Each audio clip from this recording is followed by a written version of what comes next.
తులసి news కు స్వాగతం. వలేటివారిపాళెం మండలంలోని జాతీయ రహదారిలో లారీ, కారు, ట్రాక్టర్ వాహనాలు ఒకదానినొకటి ఢీకొనడంతో ఒకరు మృతి చెందారు. స్థానికులు తెలిపిన వివరాల ప్రకారం పోకూరు సమీపంలోని రహదారిలో పొగాకు చెక్కుల ట్రాక్టర్ను కారు అధిగమించే సమయంలో ఎదురుగా వస్తున్న లారీ ఢీకొట్టిందన్నారు. కారు వెనుక భాగం తగలడంతో అదుపు తప్పిన కారు ట్రాక్టర్ ట్రక్కులు ఢీకొట్టగా ట్రాక్టర్ ఇంజిన్ బోల్తా పడింది. ఈ ప్రమాదంలో ట్రాక్టర్ డ్రైవర్ 44 సంవత్సరాల స్వర్ణ చిన్నయ్య అక్కడికక్కడే మృతి చెందారు. లింగసముద్రం మండలంలోని మొగులిచెర్ల ఎస్సీ కాలనీకి చెందిన మృతుడు చిన్నయ్య పొగాకు చెక్కులను వేకువజామున 3 గంటల సమయంలో కందుకూరు పొగాకు వేలం కేంద్రానికి తీసుకువస్తూ ఉన్నారు. కుమారుడు హోసన్న నిద్ర వస్తుందని ఇంజన్పై కాకుండా పొగాకు చెక్కులపై పడుకున్నారు. ప్రమాదం జరిగిన సమయంలో రహదారి పక్కన పడిపోవడంతో స్వల్ప గాయాలయ్యాయి అతనికి.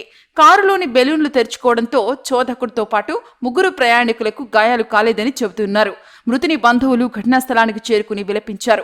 మృతదేహాన్ని శవ పంచనామా నిమిత్తం కందుకూరు ఏరియా వైద్యశాలకు పోలీసులు తరలించారు. కదిరికి చెందిన కారుని చోదకుడు సలీం బాషాగా గుర్తించారు. మృతుని కుమారుడు ఫిర్యాదు మేరకు కేసు నమోదు చేసి దర్యాప్తు చేస్తున్నామని పోలీసులు తెలిపారు.